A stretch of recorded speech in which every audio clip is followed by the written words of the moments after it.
这是一种能让人体内脏溶解为一滩血水的病毒，它是致死率高达 90% 的出血热传染病。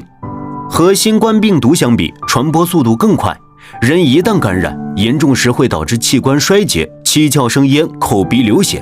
不敢想象这是怎样的场面。被誉为非洲死神的埃博拉病毒，你以为1967年是开始也是终结，实际上它却在以另一种方式卷土重来。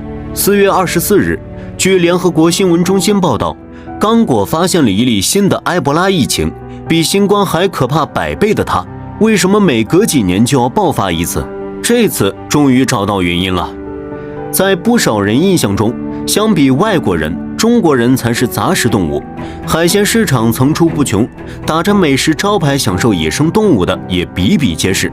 事实上，如果你了解尼日利亚，就会发现那些在国内动物园才能远远看上一眼的野生动物，在尼日利亚是再寻常不过的家家户户的盘中餐。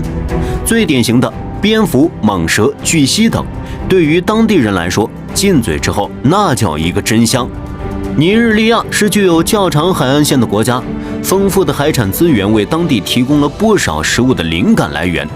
与此同时，尼日利亚属于热带草原气候，这里因此有着比较多的动物，被看作是美味食物的材料。作为非洲人口最多的国家，尼日利亚一方面要应对战争，另一方面要应对饥饿，为了脱贫，直接将目光对准了丛林。有人问，民众去种地不可以吗？事实上，并不是所有的畜牧业都像我国一样发达，因此在尼日利亚，丛林野肉交易已经是再平常不过的买卖了。别人处理肉块可能还需要犹豫，尼日利亚民众只需要简单的去皮就可以直接开火。最常见的就是烟熏肉，在菜市场偶尔也可以看到这样的场景。尼日利亚民众蹲在一口铁锅旁边，对着自以为是的美食得意洋洋。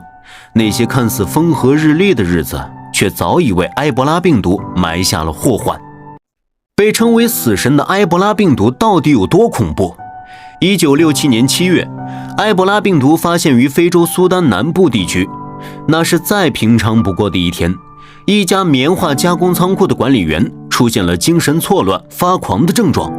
这一消息吓坏了当地的居民，还没有等到他的家人反应过来，仅仅过去3天时间，这位仓库管理员的身体便开始血流不止，场景十分凄惨，最终死在了家中。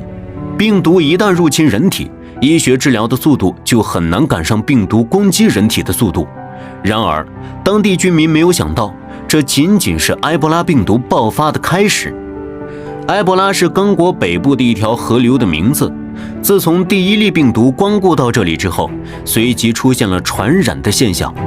仓库管理员的同事没过几天便出现了出血与休克。毫无疑问，埃博拉病毒要大面积爆发了。得知此情况后，联合国世界卫生组织展开调查，将它取名为埃博拉。最终，他疯狂地虐杀埃博拉河沿岸55个村庄的百姓，致使数百生灵涂炭，有的家庭甚至无一幸免。埃博拉病毒也因此而得名。和新冠病毒相比，埃博拉病毒的致死率骇人听闻。可以说，一旦不小心感染上了这种病毒，治疗和生还的可能极小，可能还没来得及治疗，身体组织就已经化为了一滩血水。联合国着手开展调查，谁都好奇病毒溯源究竟来自哪里。在排除了各种各样的可能后，一切矛盾都指向了人们津津乐道的丛林野肉。埃博拉病毒只要是通过病人的血液、唾液、汗水和分泌物等途径传播，它的5个分型或多或少都和动物有关。非洲死神埃博拉病毒真的跟吃丛林肉有关吗？话说回来，埃博拉病毒为什么3次都出现在非洲？联合国卫生组织曾调查过埃博拉病毒出现的溯源，可以确定的是，人类感染埃博拉病毒与接触死亡的猴子、黑猩猩等野生动物有关。通过相关考证和研究发现，蝙蝠可能是埃博拉病毒的自然宿主，误食感染埃博拉病毒的动物很有可能直接导致彼此病毒爆发。和尼日利亚人大口吃野肉联系起来，答案不言而喻。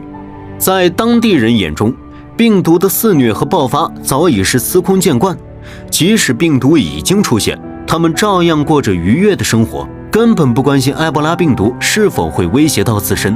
所以直到现在，尼日利亚地区丛林肉的销售都照样火爆，甚至不分青红皂白地将来历不明的肉放进嘴中，看成是一种豪爽的表现。和病毒相比，活下去更重要。